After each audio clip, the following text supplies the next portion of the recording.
Eu vou apresentar agora, na forma de conclusões, são algumas conclusões principais e outras acessórias. A propósito, quais foram as conclusões a propósito das nulidades? A primeira conclusão é a seguinte: ato essencial. O que é ato essencial? Ato essencial é a materialização de um princípio geral de direito. O ato essencial é representante no processo de um princípio geral de direito, normalmente de natureza constitucional. Isso é ato essencial.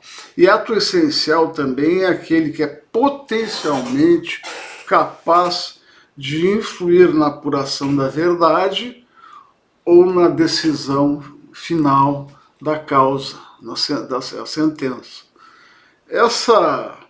Por que ele é a materialização, ele é um representante de um princípio geral do direito? Porque um código, qualquer código que se vai fazer, primeiro se estabelece os princípios gerais desse código. E esses princípios gerais desse código vão dar origem aos atos essenciais do código. É a estrutura do código. O ato essencial faz parte da estrutura do código. O ato essencial não pode desabar, porque se desabar não pode faltar, porque se faltar, ele é uma nulidade absoluta e, aí sim, desaba o processo. Terceira conclusão: havendo nulidade, há presunção legal de prejuízo. É o legislador que presume o prejuízo. Se ele não presumisse o prejuízo, ele não criaria as nulidades. Ele não criou por diversão, por brinquedo, sem razão nenhuma, não. O legislador teve um motivo para dizer que os atos essenciais e que as formalidades essenciais provocam nulidade. E esse motivo não pode ser outro. Ele previu que, na falta desses atos e dessas formalidades, haveria prejuízo. A nulidade absoluta não admite prejuízo, não admite prova em contrário, quer dizer. E a relativa, sim. A relativa aceita que o juiz faça uma demonstração de que não houve prova.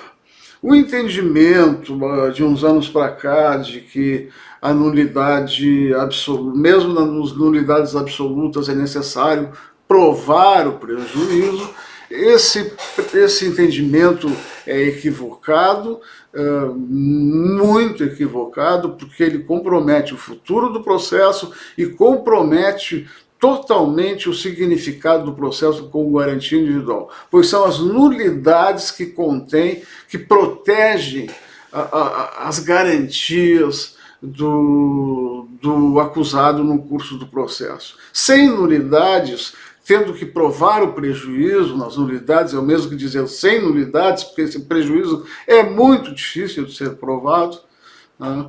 E então é o mesmo que retirar qualquer garantia do acusado. O processo realmente fica com o seu futuro comprometido com esse entendimento. Quarta conclusão: tipos de prejuízo. São dois os tipos de prejuízo, o imediato e o remoto.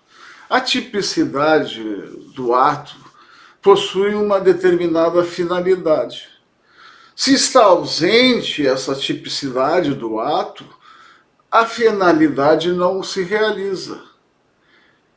Essa não realização da finalidade é o prejuízo direto. Não é difícil de comprovar, é fácil.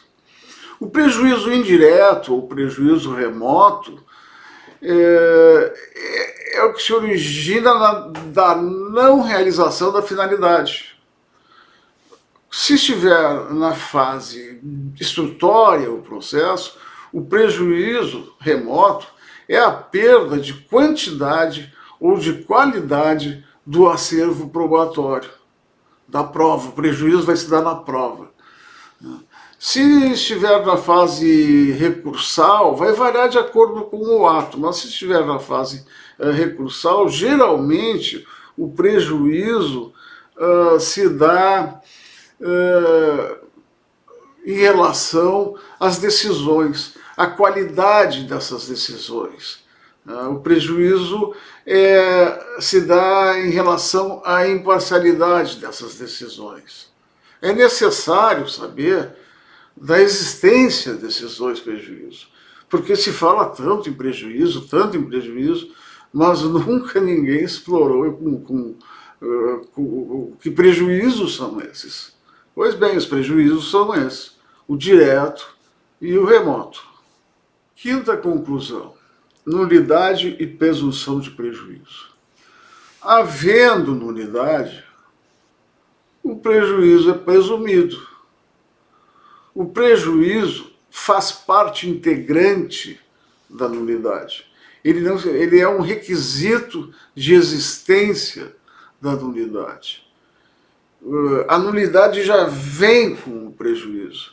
Por essa razão, ele não precisa ser provado. Ao contrário, nas nulidades relativas, para não declarar uma nulidade relativa, é necessário que o juiz demonstre a ausência de prejuízo.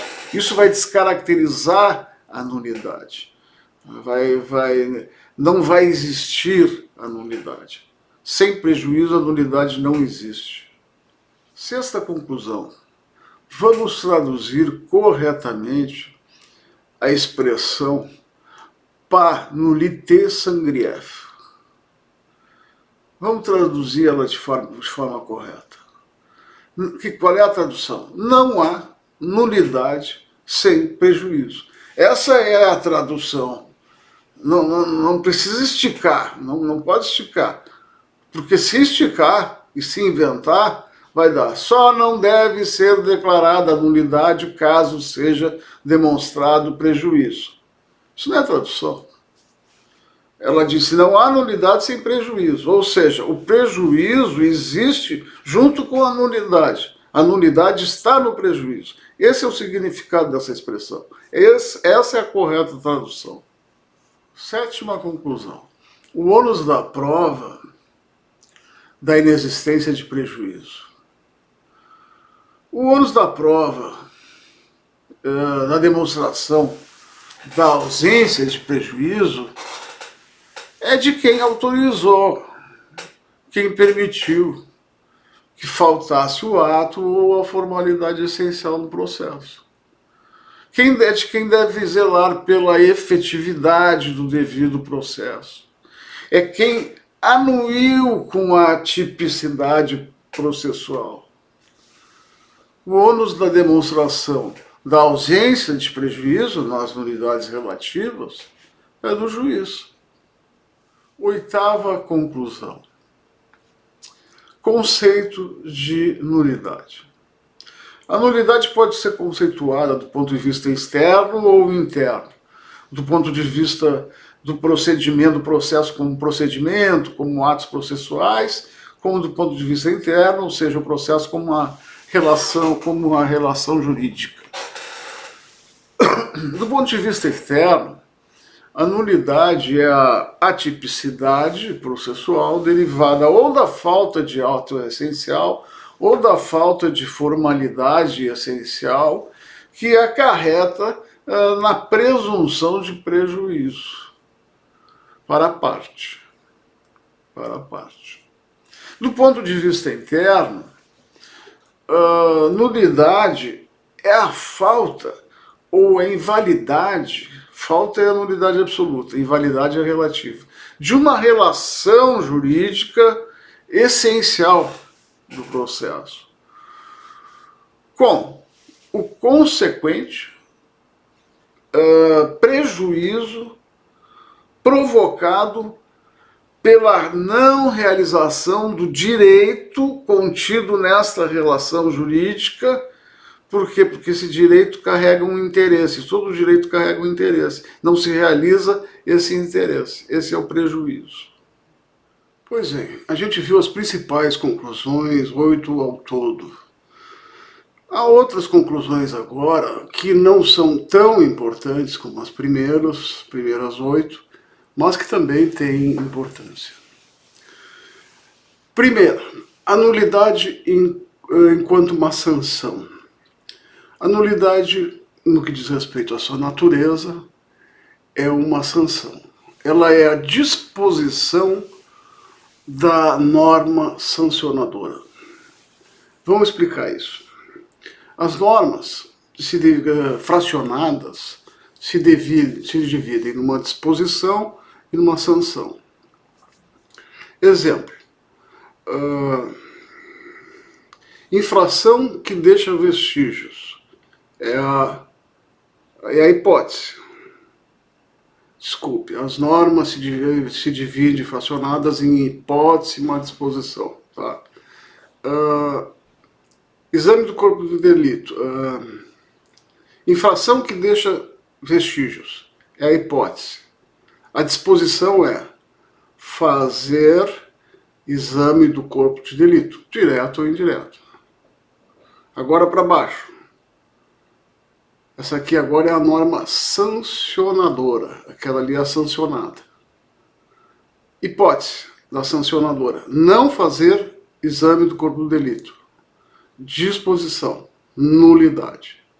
Então, a nulidade é a disposição, hipótese, disposição da norma sancionadora. Essa aqui é a sancionada. Certo? Segunda conclusão.